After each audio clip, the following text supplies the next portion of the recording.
selamat malam teman-teman semuanya, dimanapun Anda berada. Anda pasti sedang menonton channel FB Live ini ya. Oke, selamat datang.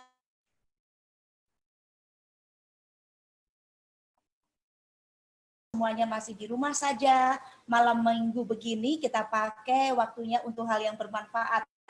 Oke, saya suka sekali bertemu dengan Anda semuanya dengan kondisi happy, healthy, and wealthy ya. Tentunya selalu sehat sejahtera bersama dengan keluarga semuanya. Oke, nah kali ini saya tidak sendirian. Saya akan menghadirkan seorang ibu yang luar biasa ya. Ibu rumah tangga sekaligus istri seorang pengusaha properti yang terkenal di Makassar. Saya sapa dulu ya, Ibu Rita Abdullah Suara. Halo Rita.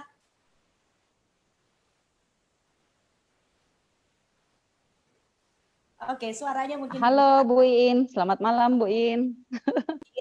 Oke, kasih salam sama teman-teman yang lagi nonton Salam. FB Live. Iya, selamat malam semua teman-teman yang ada di FB Live malam ini. Oke, dan saya juga mengundang seorang yang sangat luar biasa, profesinya sebagai seorang dokter spesialis radiologi plus konsultan. Ya, beliau adalah Dokter Mardiana Wahyuni. Selamat malam, dokter. Selamat malam Bu Iin, selamat malam Bu Rita, Selamat malam Bu Dokter. Teman-teman yang ada di live Facebook, senang sekali bisa berada di sini bersama Ibu. Baik. Nah, sebelumnya saya ingin mengucapkan terima kasih kepada Dokter Mardiana dan Ibu Rita yang sudah meluangkan waktunya untuk berbagi di kesempatan yang sangat spesial ini. Nah, teman-teman, karena ini adalah momen yang sangat menarik, maka silahkan Anda komen, Anda like, dan Anda share. Nonton bareng-bareng, ajak watch party ya.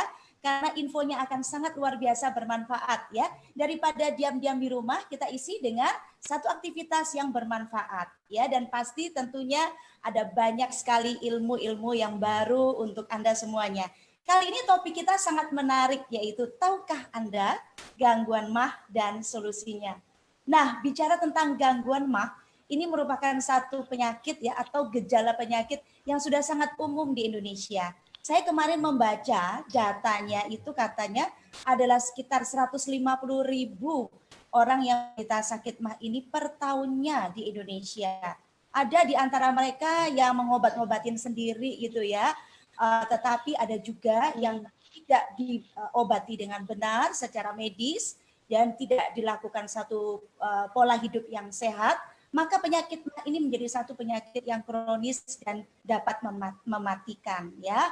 Oleh karena itu saya ingin mengangkat topik ini karena sesuatu yang kelihatannya itu sepele, disepelekan oleh banyak orang, justru ini bisa memicu sesuatu kejadian yang kita tidak duga. Nah, supaya tidak menjadi kejadian yang seperti itu, alangkah baiknya kita mengetahui, memahami, dan bisa mencegahnya. Betul ya? Oke, baik.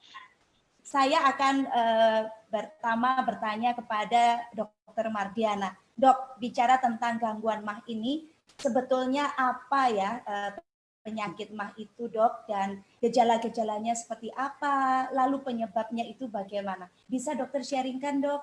Ya, Bu Iin. Jadi betul sekali yang disampaikan Bu Iin bahwa kejadian gangguan MAH ini sangat banyak sekali sebetulnya di Indonesia maupun di seluruh dunia ya. Kalau saya ingin cerita sedikit sekilas ya mengenai gangguan MAH ini, boleh saya sharing slide saya ya Bu ya, izin. Boleh, silakan Dok, silakan. Ya. Oke, gangguan MAH. Pengertian dulu mungkin ya saya ingin sampaikan bahwa sebetulnya yang disebut sakit MAH ya yang secara populer begitu ya, sebetulnya itu suatu sindroma dispepsia ya Bu ya. Itu sebetulnya adalah yang dirasakan adalah rasa nyeri atau tidak nyaman pada lambung atau di ulu hati ya. Sebetulnya dia tidak penyakit ya. Itu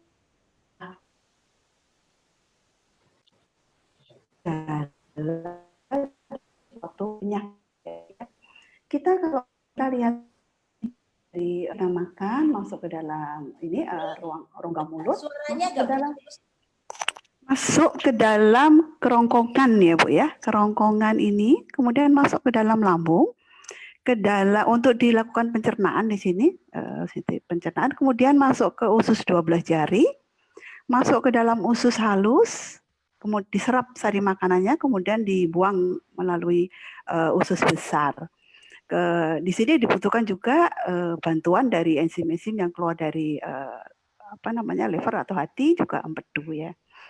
Kemudian kalau kita lihat lambung sendiri anatominya ya secara lebih detail, ini rongga lambungnya ini adalah kerongkongan, di sini seperti ada klep atau sphincter di mana makanan yang masuk itu tidak boleh keluar atau zat-zat yang ada di sini tidak boleh keluar masuk ke kerongkongan.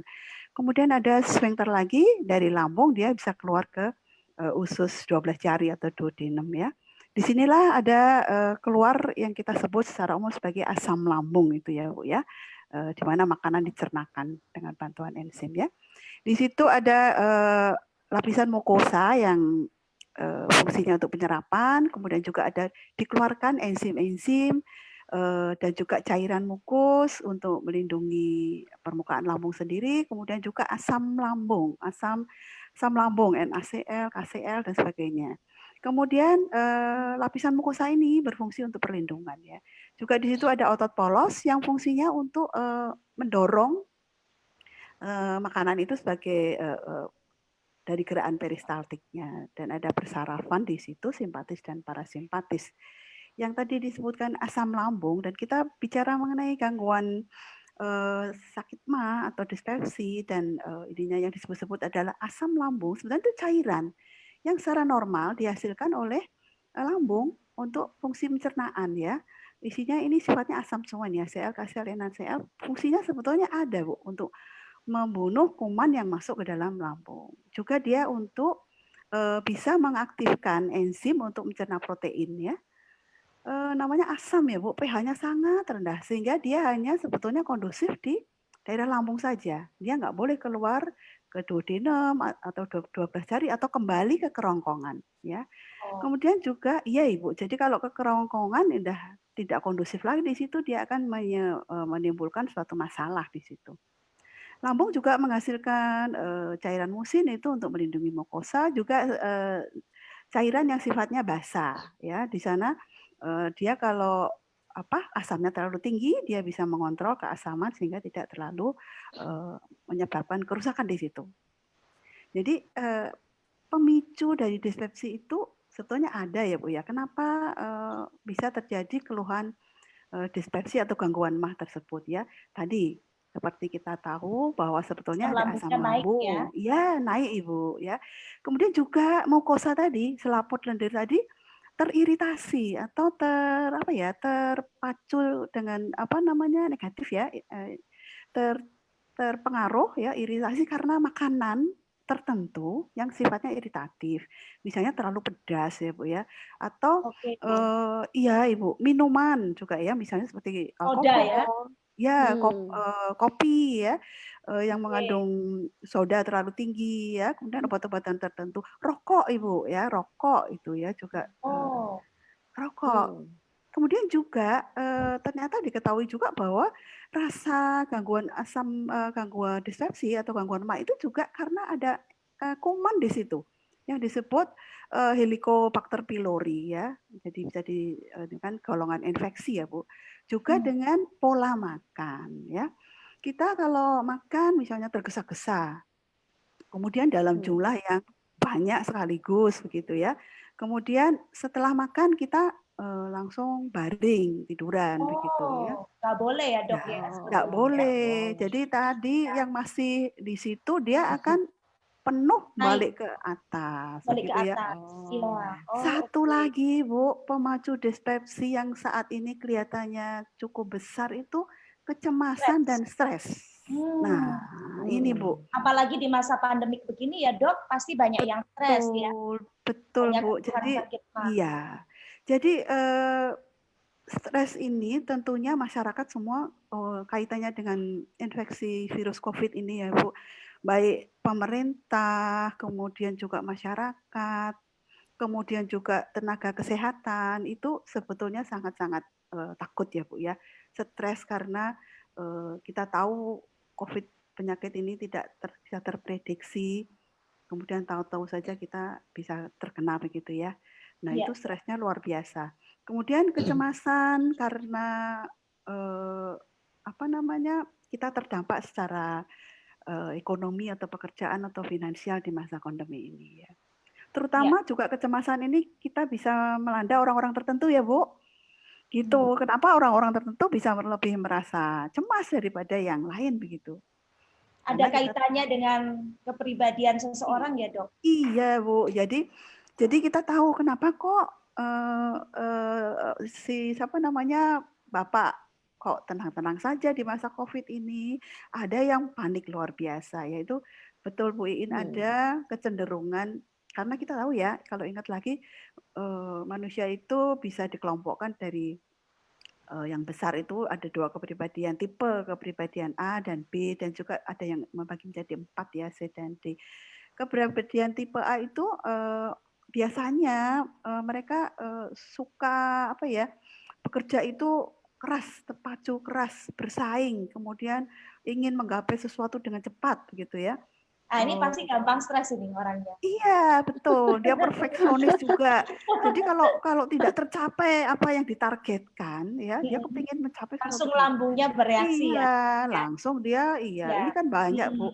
Banyak. Juga apalagi Bu di perusahaan-perusahaan apapun tuh semua target ya Bu, target. Iya, betul. Saya waktu praktek sebagai dokter umum dulu, iya itulah pasiennya karena kecemasan itu banyak sekali gitu. Jadi kalau kepribadian tipe B tadi yang A bisa menikmati waktu dengan santai, kalem ya, dia terbebas dari jadi bisa menikmati itu lebih pasrah. Tapi ya tentunya dia santai begitu ya.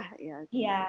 Kalau C itu lebih lagi ya, dia itu perfeksionis, tetapi dia juga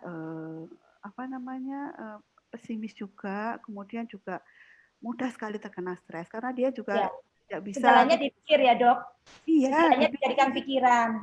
Semua dipandang serius sekali. Iya.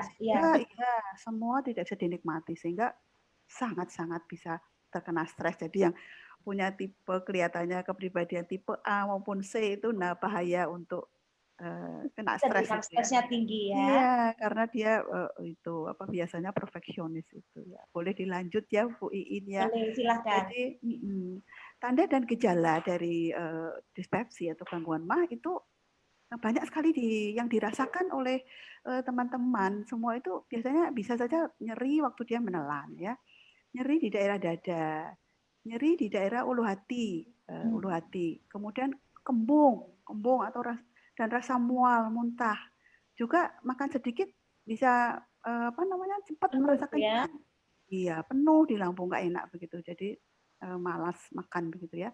Kemudian juga bisa kolik atau mulas yang hebat ya, bisa sampai diare, kemudian melena atau berak darah, kemudian bisa konstipasi atau BAB tidak lancar ya. Ini saluran cerna pada umumnya ya Bu.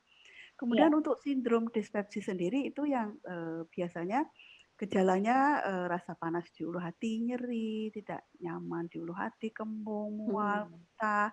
Kemudian terutama pada kalau makan makanan tertentu ya Bu ya. Kemudian nyesek ya. Lah nyesek dari ulu hati ke atas itu sangat-sangat tidak enak Bu. Karena saya selain ini pernah mengalami sendiri itu Ibu. Ya, dokter pernah mengalami sendiri ya. Betul. Jadi saya berpengalaman selain dengan pasien juga diri saya sendiri itu merasakan nyesek seperti seperti sakit jantung begitu ya. Jadi orang kalau nggak tahu ini sakit jantung begitu ya. Nyesek ke atas seperti nggak bisa bernafas, seperti mau putus begitu ya. Seperti keluhan ini bisa ringan sampai dengan berat ya Bu, bisa ringan-ringan saja sampai sangat dia harus memerlukan bantuan ya. Oh ya, satu lagi ya, rasa gangguan di ulu hati tadi itu rasanya bisa sampai di punggung loh Bu. Oh, sampai tembus ke punggung ya. Betul. Jadi orang kalau tidak tahu ataupun maaf ya mungkin medis yang tidak tahu menangani bahwa ini dianggap sakit tulang Jantung. atau Tulang, sakit iya, ya sakit betul. tulang atau sakit otot sehingga yang diobati dengan obat-obat anti nyeri. Nah, itu menjadi Padahal obat anti nyeri itu masalah. efeknya juga ke lambung kan? Iya, betul. Jadi makin parahlah si Iya, lambungnya tadi karena betul. diberi obat yang justru Keliru. membuat iritasi ya, Iya. padahal itu sakit alihnya ke apa punggung tadi ya. Selanjutnya ya seperti Ibu Iin sampaikan tadi, ini sebetulnya dari populasi umum itu banyak sekali Bu yang pernah mengalami gejala dispepsi, baik yang itu hanya apa namanya ringan ataupun yang berat dan hanya sebagian kecil aja mencari pengobatan ke dokter. Dan kalau dikatakan di tulisan atau jurnal bahwa dari praktek dokter umum itu 30% itu pasiennya ya dispepsi ini Bu. Jadi itu Besar ya. menunjukkan bahwa besar, iya. Kemudian lanjutnya kita bisa tadi masuk ke dalam yang saya sampaikan tadi bahwa sakit mah itu sebetulnya gejala ya Bu. Bisa disebabkan oleh saluran cerna atas, juga dari sistem yang lain ya. Jadi hepar, saluran empedu, penyakit sistemik yang lain seperti diabetes, ya, kemudian gangguan fungsional yang lain ya. Gangguan dari saluran cerna bagian atas yang saya sampaikan tadi di lambungnya sendiri bisa berupa suatu tuka atau luka atau Luka ulkus ya dia. lambung. Ya, luka Ibu ya. Kemudian bisa di daerah 12 Khusus jari, 12 12 jari jari. ya. Ya, itu bisa terjadi luka atau erosi ya. Ini inflamasi ini atau erosi ini atau keradangan yang disebut gastritis atau duodenitis ya, bisa karena tadi zat-zat tertentu, makanan ataupun obat-obatan gitu ya. Bisa jadi infeksi tadi ya, infeksi juga bisa. Infeksi apa namanya? Kuman tadi ya. Bisa juga Ibu tumor ya, menyebabkan gangguan yang hampir mirip tapi berat ya. Kemudian juga dari obat-obatan ya. Jadi kalau contoh tadi yang saya sampaikan, saudara juga dari hepatitis, pankreas, empedu itu juga gejalanya bisa mirip ya Bu ya.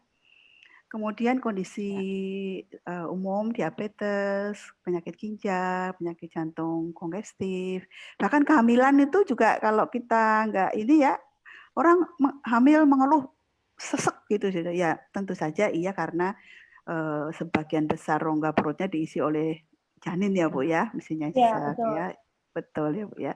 Kemudian ada yang disebut gangguan fungsional saja atau disfungsi fungsional di mana dari hasil endoskopinya tidak dijumpai kelainan organnya ya, tetapi ada sesuatu juga yang mengganggu di situ ya, itu 30% dari kasus dispepsi gitu ya.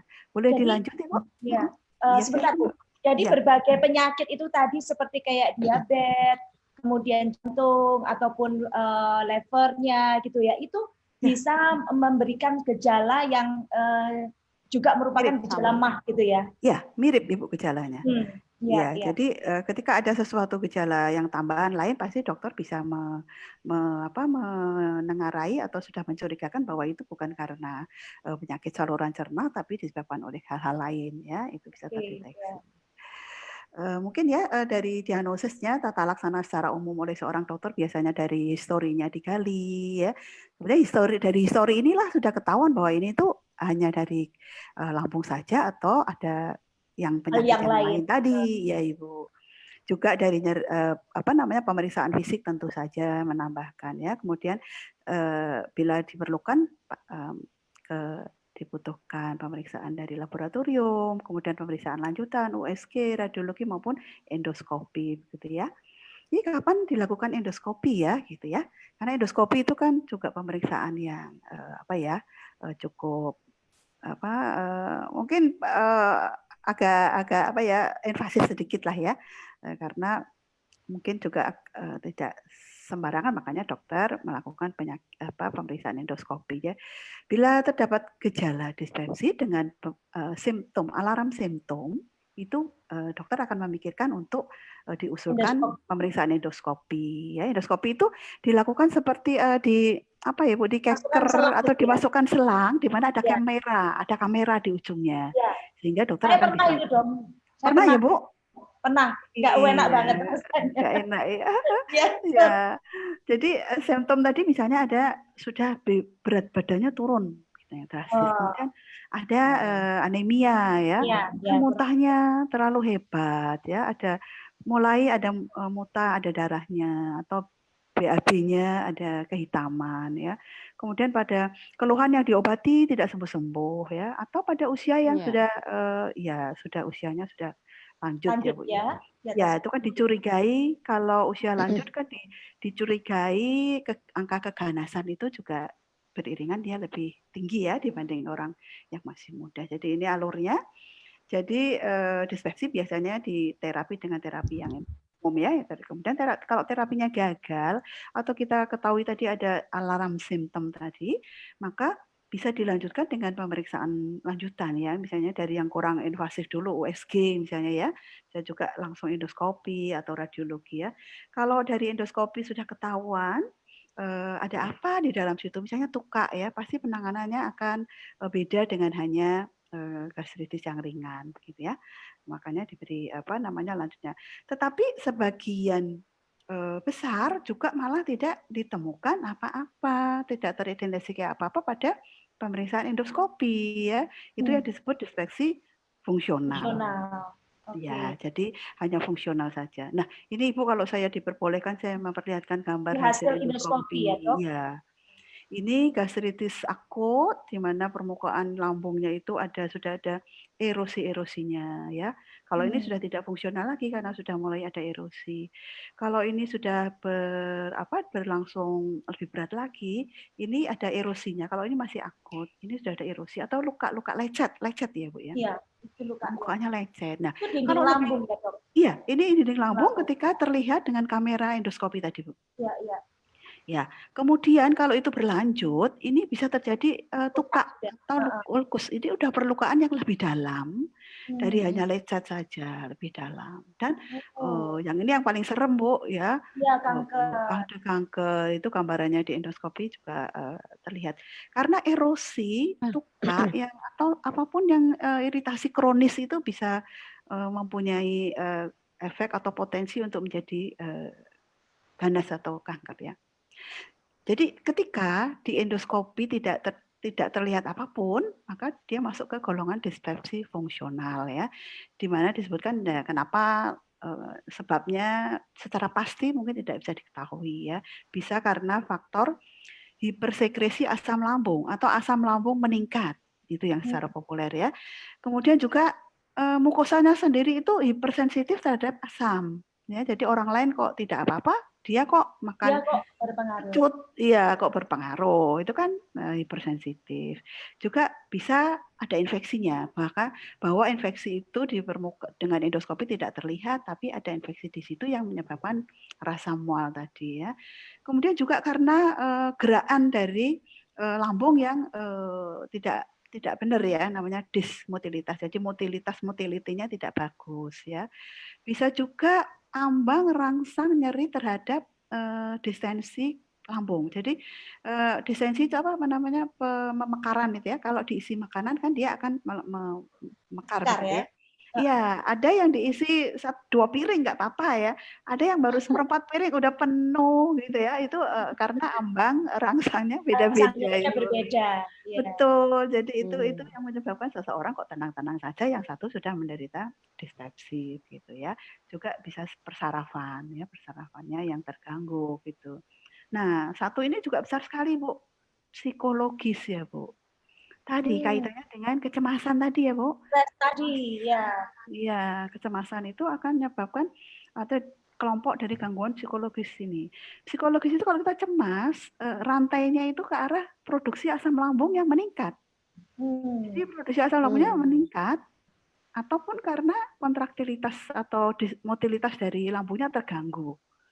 Jadi manakala kita santai, kita nggak ada rasa apa-apa. Tapi ketika kita datang rasa cemasnya itu mogok, lambung kita nggak mau jalan, nggak mau memompa makanan dari lambung untuk jalan ke usus 12 jari atau usus usus halus. Jadi rasanya pastinya begah ya. Begitu. Jadi psikologis ini punya peranan yang besar di sini. Ya. Gitu ya. Boleh izin dilanjutkan ya Bu ya?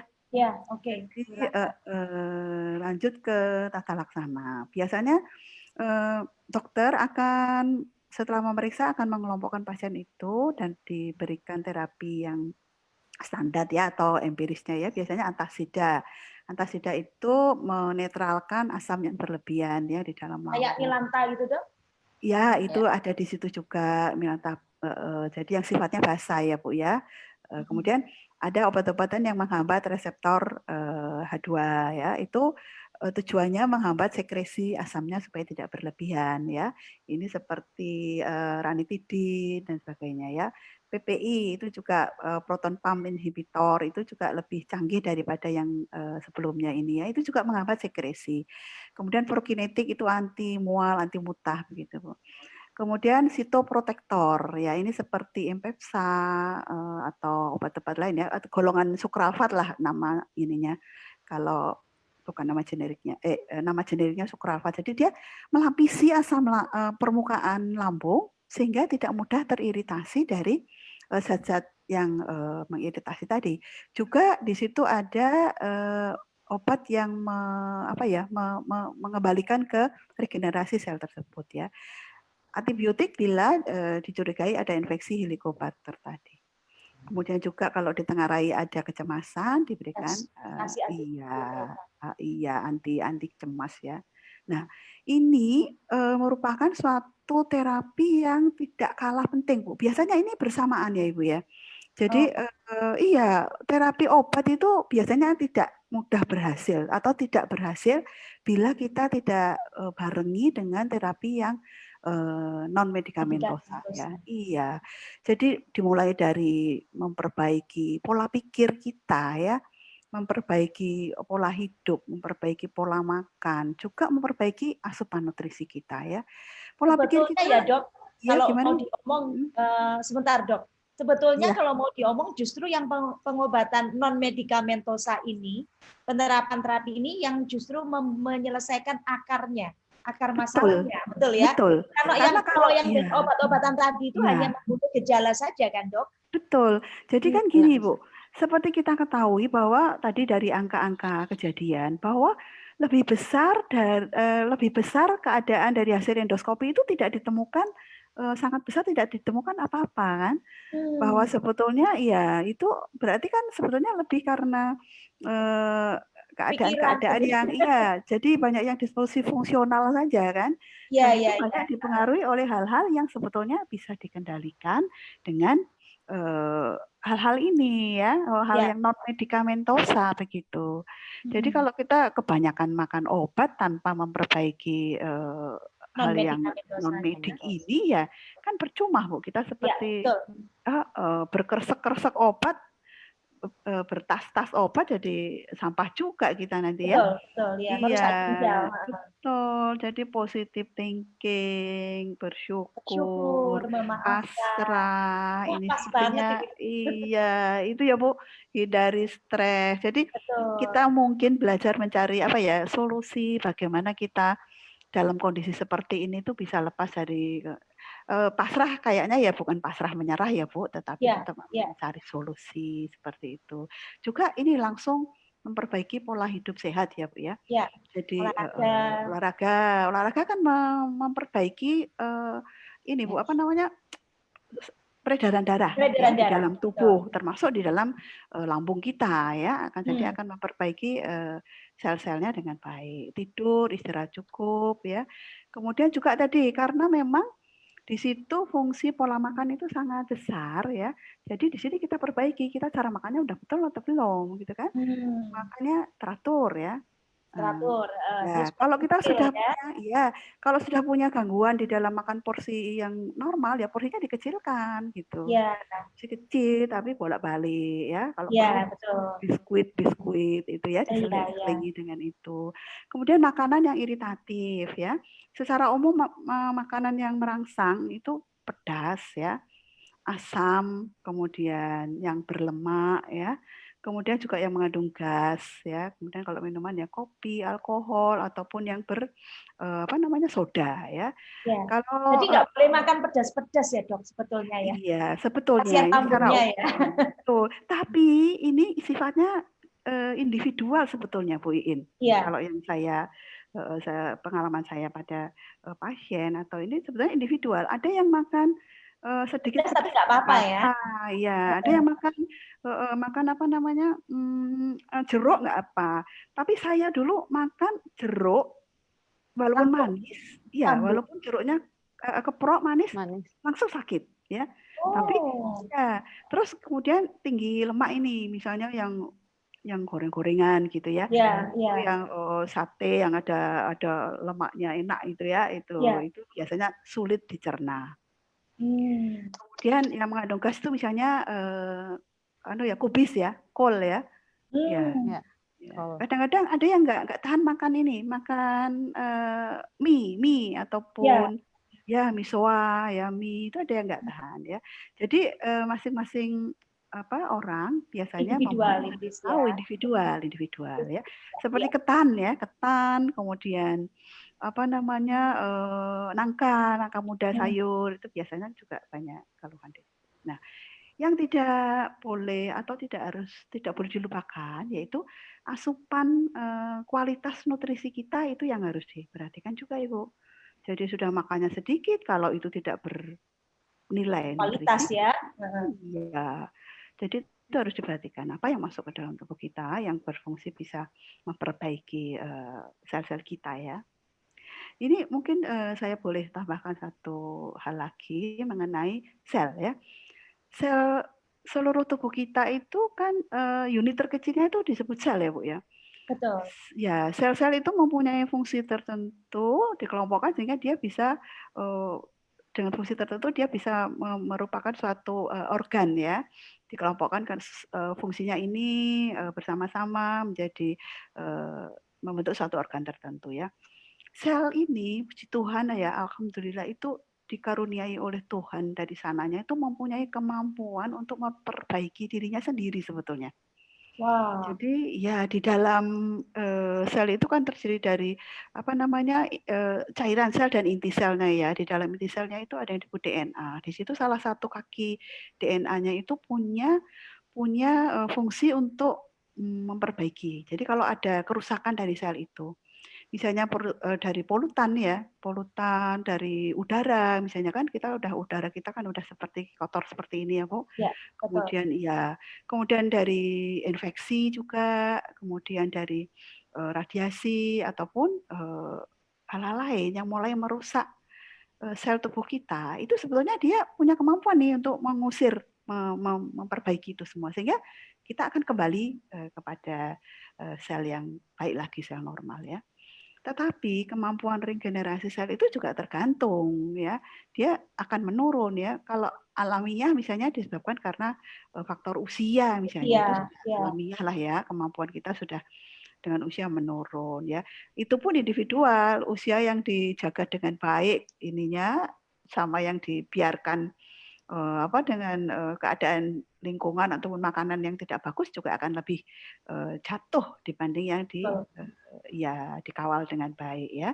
Kemudian juga respon imun yang tidak baik karena penyakit-penyakit tertentu misalnya ya. Sekarang penyakit autoimun itu kan juga banyak. Iya, Ibu. Kemudian nutrisi yang tadi saya sampaikan, nutrisinya tidak adekuat, artinya adekuat secara kualitas utamanya Ibu. Jadi sebetulnya kita itu bisa memperbaiki diri sendiri, tetapi ketika muncul keluhan dan gangguan dari fungsi sel sampai ke fungsi organ, itu berarti kita sudah butuh untuk disupport sel-sel kita dengan nutrisi yang bagus dan berkualitas. Saya rasa, Dok. Saya rasa ini yang kunci, Dok. Jadi banyak orang itu hanya menyembuhkan gejala yang ada, kalau sakit baru ke dokter. Tapi dia lupa memperhatikan bahwa sebetulnya yang dokter jelaskan terakhir itu yang faktor kunci. Bahwa kita sudah dianugerahi oleh Tuhan ya, bahwa sel-sel kita ini punya kemampuan menyembuhkan dirinya sendiri. Nah, sebenarnya kalau itu dijaga saja, sel-sel itu tetap sehat, maka kita nggak perlu khawatir. Nggak perlu sampai berobat yang macam-macam kayak gitu ya. Nah, tetapi seringkali orang tidak memperhatikan sel ini, makan sembarangan, hidup sembarangan, sehingga akhirnya imunitasnya tuh turun. Apalagi dengan usia, kemudian tambah banyak pikiran macam-macam, wah mulek sendiri sudah. Betul. Betul ya? Betul sekali, Bu. Iya. Jadi kadang-kadang Baik. itu sampai nggak ketahuan loh ujungnya itu di mana, Bu. Iya. Kalau sudah terjadi kronisitas seperti itu, kadang-kadang itu untuk mengurai menghadapi seorang yang dengan keluhan yang bermacam-macam itu tidak tahu bahwa kita harus membongkar Nggak dulu sampai ketahuan tahu-tahu ya, ujungnya itu betul. iya. Iya, di Bahwa ujungnya itu mana? sebetulnya hanya masalahnya itu gitu ya. Jadi kalau saya kadang-kadang dengan pasien sebetulnya mikir apa sih, Bu? Enggak kok, aku enggak mikir apa-apa gitu. Aku enggak ada pikiran apa-apa lah, itu yang susah. Tapi malamnya nggak bisa tidur. Iya, jadi harus digali bahwa Ya, sebetulnya ibu harus menerima keadaan, baik, harus baik, dokter. memperbaiki itu. Wah, terima Seperti kasih itu, sekali, Ibu. dokter. Ya, ini penjelasan yang luar biasa. Kita ini nggak kuliah kedokteran, tapi kebagian ilmunya dengan secara gratis ya. Iya. Thank you. Saya akan beralih Thank you, sebentar Mas. ke Ibu Rita ya, karena Ibu Rita ini adalah pernah menderita sakit mah yang cukup akut ya. Oke, Bu Rita, boleh diceritakan ya, sudah berapa lama mengalami sakit mah dan bagaimana awal terjadinya? Iya, oke. Makasih Bu In. Selamat malam Bu In. Selamat malam Bu Dokter. Jelas sekali penjelasannya tadi. Selamat malam Iya. semua di FB Live ya teman-teman. Ya, saya mau sharing. Jadi saya dulu itu penderita mah yang ya lumayan akut lah Bu. Karena saya terserang itu sakit mah itu kena waktu kelas 3 SMP. Jadi waktu SMP. kelas 3 SMP, Wow. iya. Kelas 3 SMP itu kena waktu akhir-akhir mau ujian semester lulus, itu kan kita ada bimbingan di sekolah. Namanya dulu waktu SMP itu namanya pengayaan, Bu. Nah, waktu itu kan jadi kalau kita sekolah itu kan ada jam istirahat, jam 11 terus jam 1. Setelah itu jam setengah 1 atau jam 1 waktu saya ingat. Nah, itu kan biasanya kita makannya di jam 11. Nah, pada saat masuk keluar istirahat jam 1-nya tuh itu sudah tidak makan lagi karena terasa kenyang, masih kenyang. Nah, akhirnya berlanjut sampai kita 5:30 biasanya, Bu. Sampai jam 5 sore itu baru pulang. Nah, nanti saya makan itu di rumah setelah sholat maghrib. Jadi pulang itu enggak langsung makan. Nah, itu terus berlanjut. Akhirnya saya Jadi tiba-tiba habit. jadi habit, tiba-tiba waktu kan kalau orang belajar itu kan Bu, tingkat stres itu lumayan. Karena berpikir apa segala. Nah, energi itu terkuras. Nah, waktu pas di sekolah itu tiba-tiba sakit sekali ulu hati saya. Dan itu langsung sakit, nyeri. Perasaan tidak enak, pokoknya keringat dingin, pokoknya semua lah yang tidak enak. Saya tidak tahu bahwa itu adalah mah, saya tidak tahu. Nah, pas itu teman antar pulang waktu itu, jadi saya tidak ikut, saya tidak sekolah berapa hari, 3 hari, sekitar 3 harian. Nah, dibawalah ke dokter, kebetulan dokter saya itu adalah om sendiri. Nah, waktu itu dibawa ke dokter, om saya tidak mau langsung kasih obat, Bu. Jadi saya disuruh dulu ke tes laboratorium seperti yang Ibu dokter bilang tadi, tes laboratorium karena katanya itu lambung sama lever itu dekatan. Takutnya enggak dikasih obat mah ternyata levernya, dikasih obat lever nanti mahnya. Ya, jadi betul. kalau lebih jelas ya tes lab. Ternyata ya fungsi lever saya semua bagus. Yang berarti yang bermasalah adalah lambung mahnya. Maka dikasihlah obat mah. Nah, obat mah itu dikasih yang itu tadi seperti Bu In bilang itu Milanta Forte. Kan Milanta Forte itu ada yang cair, ada yang kunyah. Saya pilihnya yang cair. Jadi Milanta Forte itu saya bawa-bawa, Bu. Berlanjut terus sampai SMA. Nah, pas SMA yang parah-parahnya itu di kelas 2 SMA, Bu. Nah, itu kalau mah saya datang, itu saya tidak bisa bergerak. Orang bilang tepar, terkapar. Jadi di tempat tidur bertekuk seperti udang, pegang perut, itu karena biasa tembus sampai ke belakang. Sakit sekali, Bu. Pokoknya tidak bisa dengar suara-suara karena kalau dengar suara kayak kitanya mau kayak hening. Iya, tambah sakit, Bu. Kayak jengkel begitu, kayak pusing kepala ya, karena sakit kepala, sakit ulu hati, keringat dingin, kadang saya muntah. Kalau sudah muntah itu, Bu, saya rasa tuh sudah tidak enak sekali. Nah, biasa juga kalau mas saya datang, kalau tidak barengan yang muntah, itu saya buang air, diare, mencret. Jadi sampai berat badan saya itu turun, sampai ibu saya, mama saya bilang, kenapa itu kau? Kenapa itu perutmu? Kenapa? Saya nggak tahu. Makanmu apa? Saya makan biasa, makan yang biasa di rumah.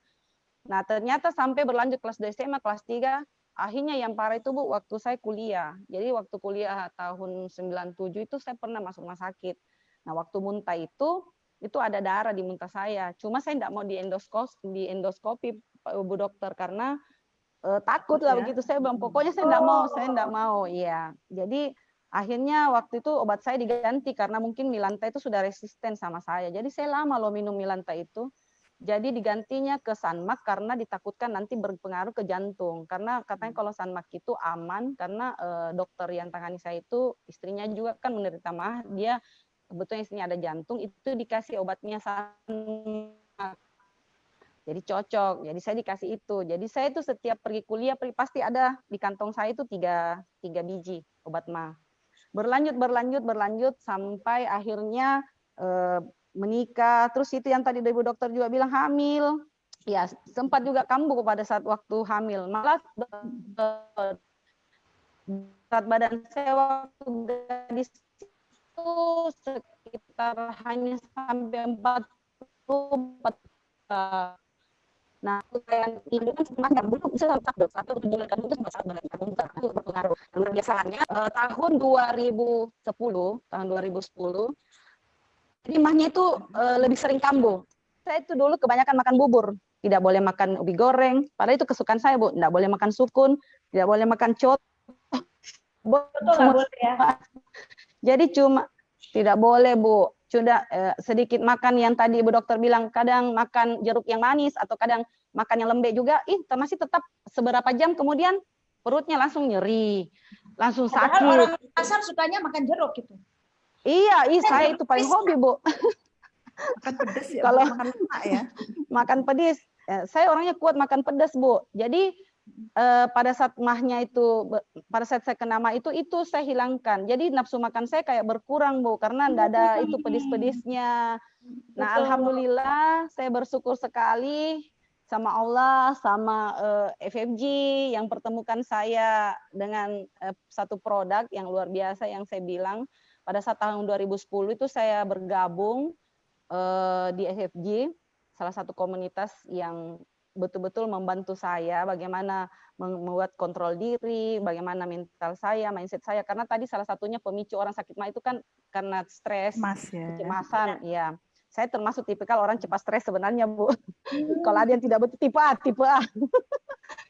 Kalau yang tidak sesuai langsung terpicu. Jengkel ya, Rit ya. Iya, Bu. Jadi kalau ada yang tidak sesuai itu kayak gimana gitu, Bu. Akhirnya saya ketemu FFG tahun 2010, saya ikut salah satu trainingnya, bootcamp luar biasa ya, suami istri kami ikut dan betul-betul membuat saya lebih banyak mendapatkan manfaat, Bu. Termasuk cara satunya itu bagaimana saya memperbaiki diri saya, kontrol diri saya, emosional saya. Ya lumayan lah, Bu, alhamdulillah sekali sampai hari ini. Dan luar biasanya tahun 2012 saya dipertemukan dengan produk yang luar biasa, Alfameta, Bu. Ini Alfameta. Nah, Alfameta inilah produk yang luar biasa bagi saya sekeluarga, tapi terutama saya sudah konsumsi sudah 8 tahun, Bu, dari 2012 sampai hari ini. Tidak pernah putus. Nah, jadi sudah jadi pola hidupmu ya, Rit? Sudah iya, jadi ini pola kebutuhan hidupmu pokok ya? saya, Bu. Bukan obat ya? Kebutuhan ini kebutuhan pokok saya. Karena saya dari dulu sering minum obat, Bu. Pokoknya itu kan saya minum bukan hanya Milanta Forte, bukan hanya Sanmak. Cuma saya kan enggak hafal nama obatnya. Nah, itu, Bu, enggak nyaman sekali karena walaupun saya minum obat 2 hari 3 hari, pokoknya seminggu tuh 2 sampai 3 kali lah mah saya itu kambuh. Yang tidak nyaman, yang tidak enaknya itu kalau pas lagi kita happy tiba-tiba langsung sakit. Aduh, tidak enak sekali, Bu. Nah, inilah yang saya minum, saya konsumsi 3 kali 1 minimal. Tapi pertama kali konsumsi produk Alfameta ini 1 bulan pertama itu saya mengalami reaksi mungkin reaksi detox saya atau mungkin reaksi perbaikan. Kalau saya rasa itu pasti seperti itu, Bu. Tubuh kamu penyesuaian. Ya?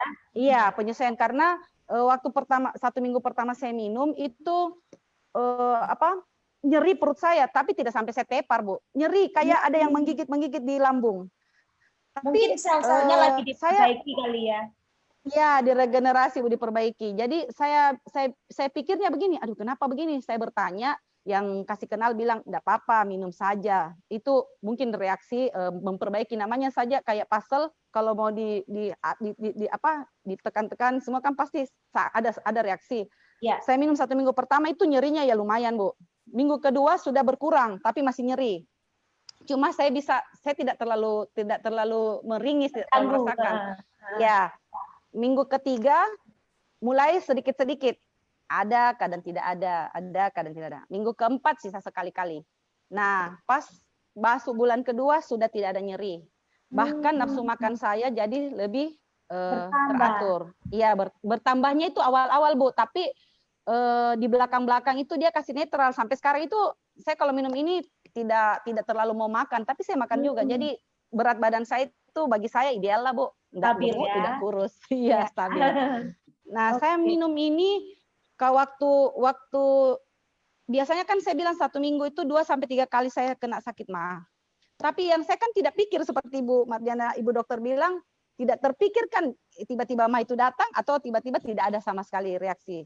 Nah, yang saya rasakan selama dari tahun 2010 sampai 2020 ini, yang namanya sakit mah itu saya tidak pernah rasakan lagi sampai yang terkapar, yang sampai membungkuk-bungkuk, mengguling, atau bertekuk di tempat tidur, tidak pernah saya rasakan lagi. Sampai tapi kalau nyeri-nyeri muntah darah pernah ya, Rit? Oh, enggak.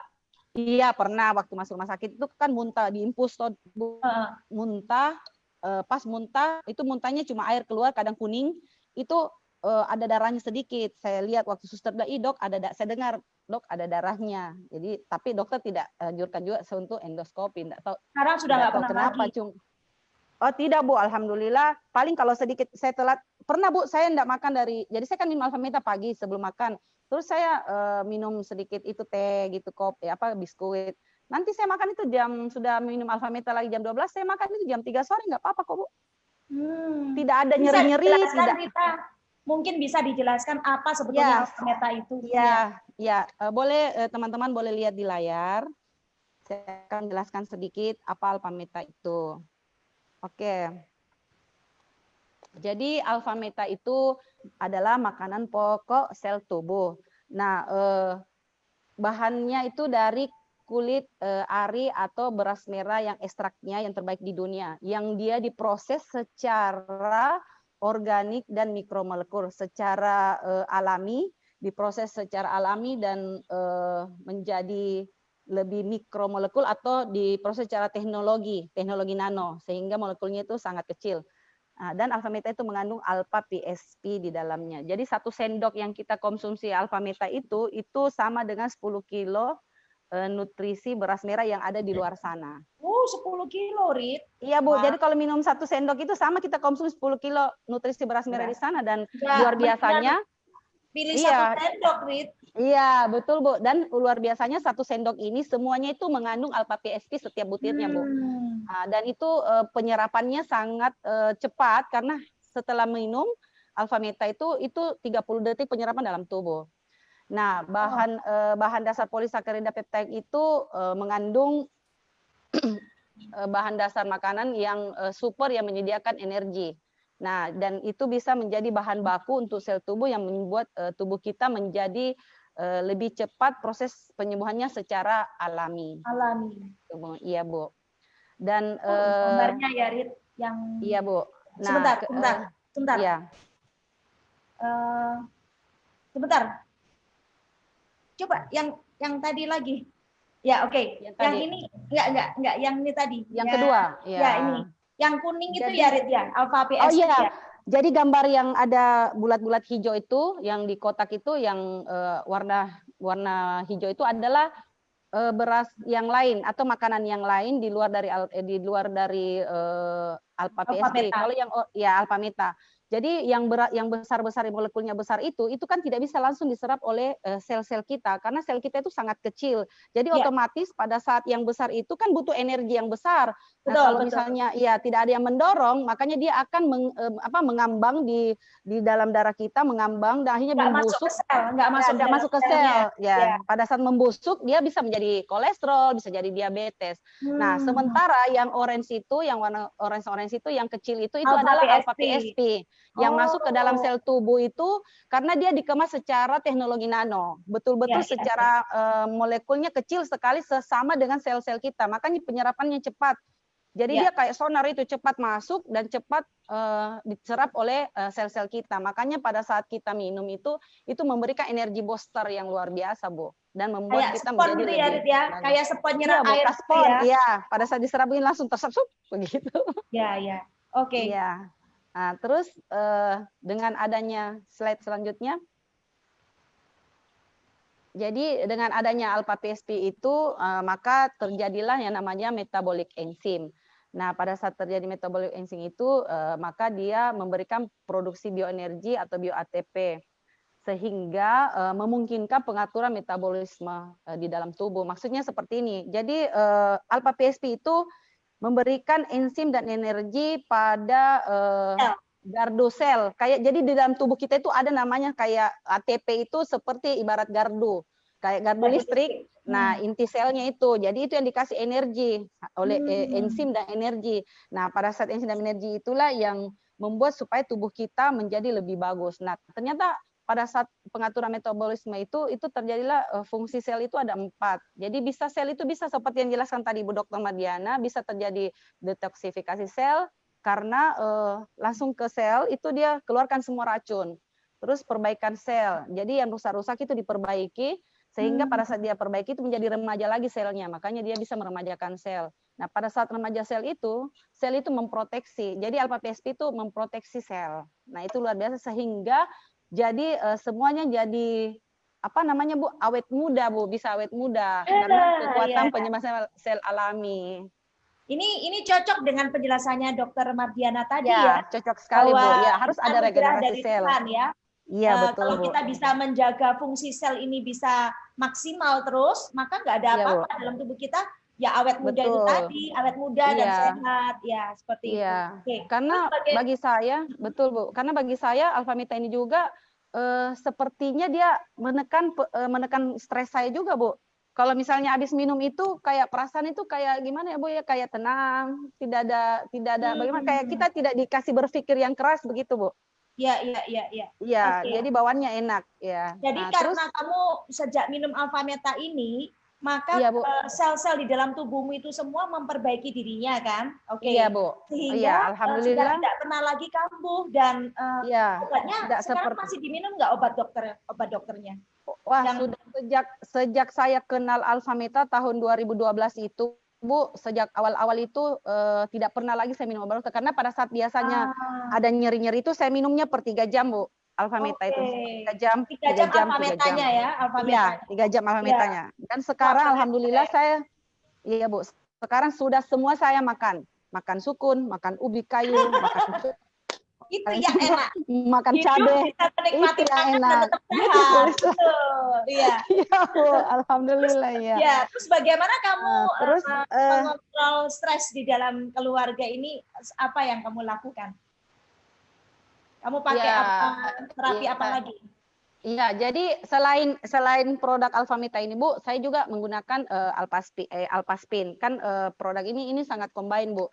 Karena Alphaspin ini adalah berasal dari Jerman. Jadi dia buatan Jerman, made in Jerman. Dan Alphaspin ini sangat luar biasa karena dia mempunyai fungsi 3 yaitu mengharmoniskan lingkungan kita, sekitar kita dari efek radiasi. Nah, yang kedua, jadi yang kedua itu dia merestrukturisasi cairan dari besar menjadi kecil. Jadi molekulnya menjadi mikromolekul. Nah, yang ketiga itu yaitu tadi Bu, melancarkan peredaran darah. Oke. Iya, jadi Alphaspin ini bagaimana saya kamu pakai pakainya? satu keluarga. Saya pakai Bu. Jadi kalau misalnya saya minum alpha meta, saya suling airnya dari Alphaspin ini, saya suling airnya begini, wah airnya keluar betul. Jadi saya suling airnya terus alpha metanya saya kasih turun, baru saya taruh gelasnya lagi seperti ini. Oke. Jadi kamu bikin alpha metanya itu dengan air Alphaspin ya? Misalnya ini alpha meta. Iya, Alphaspin. Saya duduk, saya kocok, saya minum sebelum ada sembat jam. Tapi alhamdulillah selama ini tidak pernah pakai lagi. Dan saya pakainya ini Bu di pinggang juga. Karena ternyata ini bisa menjaga sel-sel tubuh kita terhindar dari serangan radiasi. Karena lingkungan kita ini kan semua radiasi, apalagi ini kan sudah mau diluncurkan namanya 5G Bu. Jadi luar biasa, ke mall, kemana itu kan semua radiasi. Nah, di rumah juga saya saya pakai 4 Alphaspin atau namanya Quantum. Jadi Quantum itu lebih besar cakupannya kalau dibanding kita memiliki hanya 1 Bu. Itu bisa dilihat di layar. Jadi kalau 4 Alphaspin itu membentuk medan energi kuantum. Nah, itu yang tadi saya bilang bahwa kita membawa BAMA atau harmoni lingkungan harmoni dalam rumah kita. Terus dia melindungi kita dari efek radiasi dan mengubah cairan menjadi mikromolekul. Nah, jadi setiap tempat rumah saya itu satu. Terus di ruangan sekarang di layar itu ada 4 spin di setiap ruangan, di kamar anak, di ruangan tamu, sama di kamar tidur saya. Nah, kalau kita pakai 4 alpha spin seperti ini di layar itu berarti satu keluarga. Walaupun banyak elektronik di dalamnya, itu melindungi seluruh rumah. Ada di rumah saya, teman. Jadi ini ada ujung-ujung rumahmu ya, Rit? Di 4 di ruang tamu saya, Bu. Oke, jadi ruang tamumu yang besar itu cukup dengan satu kuantum aja ya? Ujung-ujung rumah saya, Bu, itu. Oke. Warna-warni, Kak. Nah, terus orang-orang yang ada di dalam ruangan itu semuanya terbebas dari radiasi, begitu, Rit? Oh, Rita putus ini ya. Oke, Bapak Ibu. Iya. Ya. Oke, bisa muncul lagi, Rita. Halo. Ya. Halo. Ya, jadi orang-orang yang di dalam, maksudnya penghuni yang di dalam rumahmu itu setelah di kuantum, itu walaupun ada banyak radiasi dari TV, AC, oven, mungkin itu mereka terbebas dari radiasi ya? Iya, bebas karena anak saya itu kan dia main game daring, sekolah online kan, Bu, selama COVID ini. Betul. Terus di ruangan di rumah kami ini di kamar itu kan pakai dispenser, pakai kulkas, semua AC semua. Nah, anak-anak saya itu saya protein 4 alpha spin dan mereka merasakan manfaatnya luar biasa karena pada saat dia bangun tidur tidak merasakan gejala sakit kepala ataupun sakit-sakit badannya. Dan alhamdulillah anak-anak saya minum alpha meta, minum air suling, pakai kuantum, dan sama halnya juga, Bu, kalau kita sakit kan kita ke dokter, ya pasti luar biasa. Nah, ini kan investasi saya, artinya walaupun saya menginvestasi ini karena ini dipakai seumur hidup, Bu. Seumur hidup dipakai. Sebelum tidak ada pada alpha spin dan alpha meta ini adalah makanan pokok saya. Jadi kalau orang bilang, ih kamu tergantung sama alpha meta, ya iyalah saya tergantung karena ini kulit kari beras merah. Ini sangat luar biasa sekali produknya. Makanya saya bilang kalau dibilang tergantung ya sama halnya juga kita makan nasi, beras kan nasi 3 kali sehari misalnya yang normalnya. Kenapa saya tidak konsumsiin saja? Apalagi ini untuk mencegah semua sakit-sakit saya yang saya alami. Daripada bayar biaya rumah sakit ya, Rit? Ya sama juga, Bu. Saya, Bu, waktu obat rumah sakit ya. Iya, sakit mah itu setiap minggu saya kasih keluar uang 500.000. Itu masih tahun berapa itu, Bu? Bayangkan kalau saya investasi ini hanya berapa untuk beli 5 alpha spin, terus sudah dapat hadiah lagi, terus saya pakai itu seumur hidup. Kalau misalnya saya sudah tidak ada di dunia ini, saya bisa wariskan. Nah, anak-anak saya pakai. Ya, jadi saya pakai di setiap kamar, di setiap tempat air, saya pakai, Bu. Alhamdulillah. Wah, terima kasih ya, Rita. Ceritanya menarik sekali. Pengalaman pribadi itu pengalaman yang berharga. Oke, saya sekarang kembali ke Dr. Mardiana. Dok, tadi kan Ibu Rita menyebutkan tentang alpha PSP itu maksudnya alpha meta itu mengandung alpha PSP, polisakarida peptide gitu. Sebetulnya apa sih, Dok, polisakarida peptide ini dan apa hubungannya dengan kekuatan penyembuhan alami? Bisa dijelaskan enggak, Dok? Baik, Bu, teman-teman semua, Bu Iin, Bu Rita. Jadi tadi di dalam penjelasannya Bu Rita sudah tergambar dengan jelas sebetulnya ya. Yang namanya regenerasi sel yang bisa dilakukan oleh sel itu sendiri, itu tentunya membutuhkan energi dari sel itu sendiri. Ya, sel itu melakukan tugasnya dengan ada metabolisme di situ. Metabolisme itu membutuhkan energi, begitu ya. Jadi kalau energi itu didapatkan dari makanan yang kita konsumsi kan, Bu, di mana makanan itu ada yang bersifat makromolekul seperti tadi, molekulnya besar-besar ya. Dia harus melewati membran sel. Sel itu kan dibungkus membran atau selaput begitu. Kalau dia menembus di situ tidak bisa cepat, harus melalui berbagai proses itu. Atau malah sebagian terdegradasi menjadi zat-zat yang tidak berguna. Tapi kalau alpha PSP, polisaccharide peptide ini, dia kecil molekulnya dan langsung bisa masuk ke dalam sel tersebut dan menjadi energi yang bisa membantu sel itu di dalam metabolisme. Dalam salah satu fungsinya adalah meregenerasi dirinya sendiri, membuang toksin, meremajakan, begitu Bu Indah, menyembuhkan yang sudah mulai agak error-error Ya. tadi, ya kan? Jadi sebetulnya, ya dok, kalau yang saya mengerti ya, kalau orang itu tua, selnya belum berarti tua ya, belum berarti ketua ya. Iya, Betul ya. tergantung. Selama sel-selnya ini dapat nutrisinya itu cukup dan nutrisinya itu pas seperti polisakarida peptide ini yang masuk, berarti selnya tuh bisa muda terus gitu ya. Walaupun orangnya sudah muda. tua ya. Iya. Membantu lah ya, membantu supaya dia anti aging lah ya. Anti aging ya. Jadi menjadi tua tapi sehat itu kan ya betul. Menjadi tua tapi sehat. Ya. Masih sehat tapi sehat ya. Kalau usia kan sudah urusan yang di atas ya Bu ya. Betul ya. Tapi maksud sehat itu harus sehat ya. Oke. Kita usahakan nih Bu ya. Iya benar. Saya tanya lagi dok. Dokter ini kan spesialis radiologi ya. Tadi kalau dengar penjelasannya Bu Rita itu kan menemukan terapi alpha spin ya. Jadi habis dia menemukan alpha meta, maksudnya alpha meta ini masuk di Indonesia, kemudian Bu Rita pakai ya. Kemudian masuk alpha spin dan Bu Rita juga pakai di rumahnya kayak gitu. Nah, saya tanya, kalau dokter itu di spesialis radiologi ya, setahu saya ya, dulu kalau masuk ke ruangan ronsen itu ya dan lain sebagainya itu dipakein baju khusus gitu ya untuk menghindari radiasi. Nah, memang berarti radiasi ini jahat sekali ya dok ya. Terus bagaimana dokter melindungi dokter sendiri? Iya. Jadi begini Bu In ya, radiasi itu kan memang ada dua sisi mata uang ya. Jadi dia termasuk gelombang elektromagnetik kan. Dua sisi, yang satu memang dibutuhkan oleh kehidupan kita ini ya, sejak dari misalnya gadget, wifi, kemudian itu dibutuhkan kita sehari-hari ini, sampai anak sekolah juga sekarang harus menggunakan wifi yang notabene itu suatu gelombang elektromagnetik ya, juga alat-alat rumah tangga ya.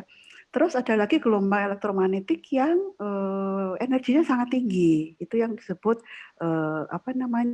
gelombang yang ionik ya, gelombang elektromagnetik yang ionik dan yang non ionik. Yang ionik itu energinya sangat tinggi, dengan gelombang frekuensinya itu kan makin kecil makin tinggi ya. Jadi itu seperti yang digunakan misalnya di kedokteran, misalnya dia untuk membunuh sel-sel kanker. Kemudian itu sangat tinggi ya, radiasinya sangat tinggi. Memang untuk membunuh sel begitu ya, sel yang tidak bagus ya. Kemudian yang untuk diagnostik itu energinya agak lebih rendah karena dia diperlukan untuk menembus tubuh kita supaya penyakit kita yang di dalam itu terlihat ya. Seperti salah satu pemeriksaan radiologi untuk gangguan MAH ya, tadi kan ada radiologi ya, itu diminumi. Kalau endoskopi tidak pakai X-ray Bu, tidak pakai X-ray. Ya, hanya pakai kamera ya. Tapi kalau yang pakai X-ray itu kita diminumi suatu zat di mana kita lakukan pemeriksaan dengan X-ray, akan kelihatan bentuk lambung kita, ada tukaknya, ada kayaknya ada tumornya, gitu kelihatan. Kemudian juga di ranah nuklir ya, nuklir itu kan radiasinya tinggi juga. Itu kan nuklir itu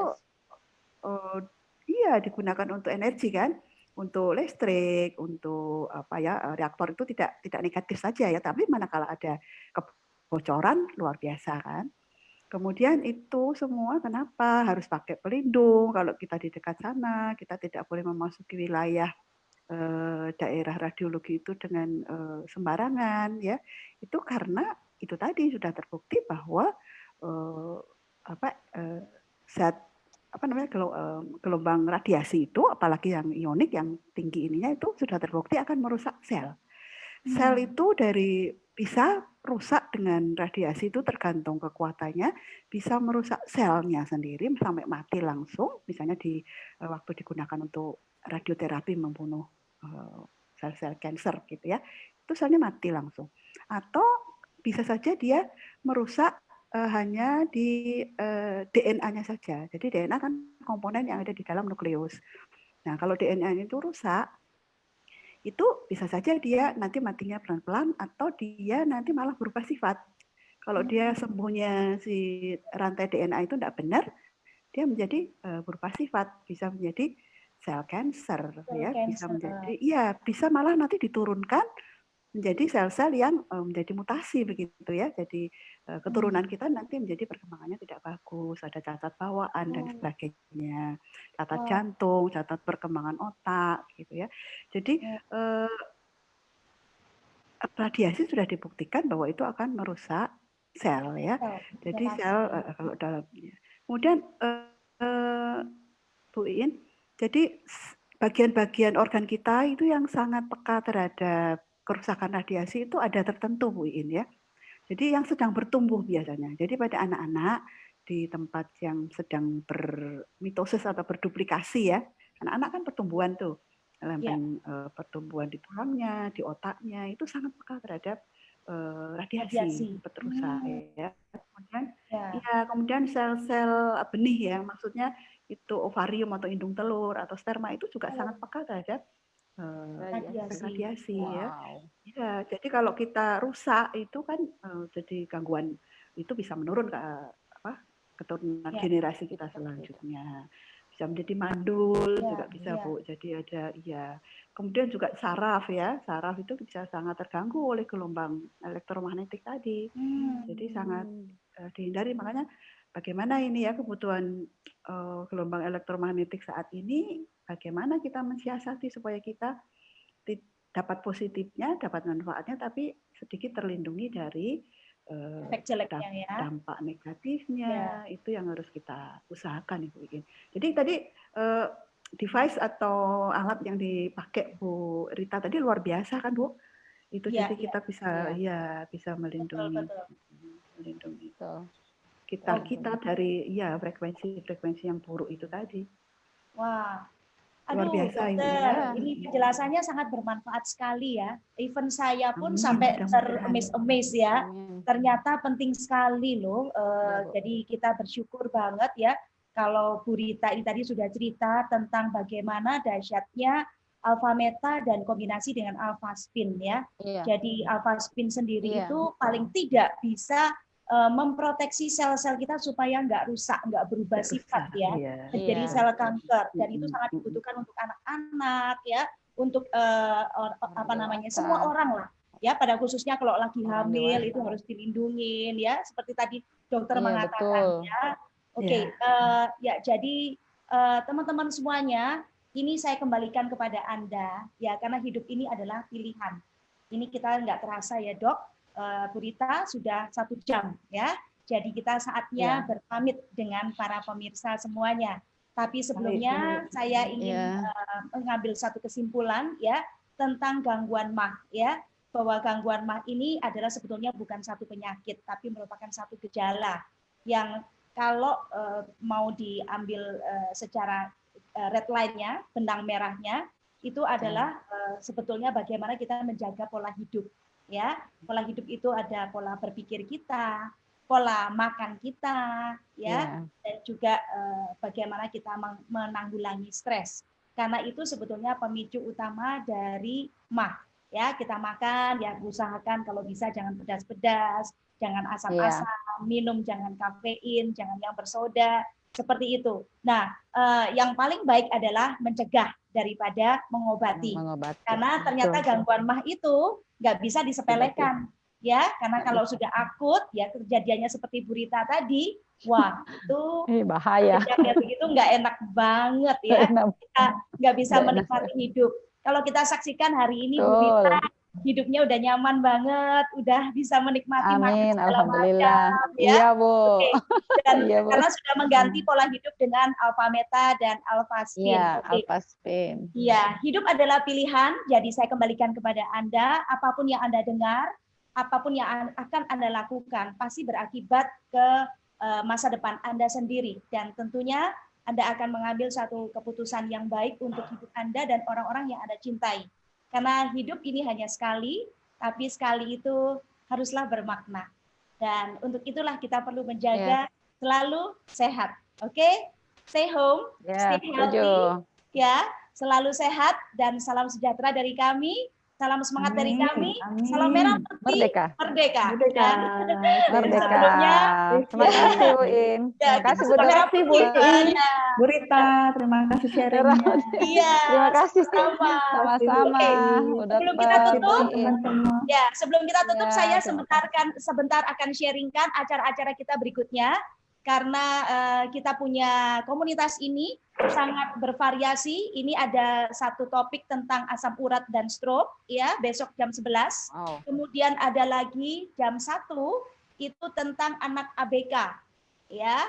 Nah, anak ABK ya ADHD dan kemudian berikutnya ada lagi jam 4 ya, itu ada tentang gagal ginjal. Jadi jam 11, jam 1, jam 4. Kemudian di hari kemerdekaan 17 Agustus kita merayakannya dengan Bincang Merdeka bersama dengan Ibu Ailing Yang dan pasangan suami istri Pak Nandar dan Ibu Yuyun. Pasti menarik sekali ya.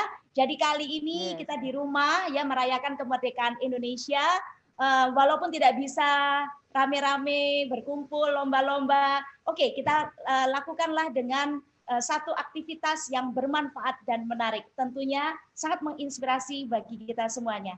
Oke, salam sukses dari saya. Salam sehat selalu. Bye.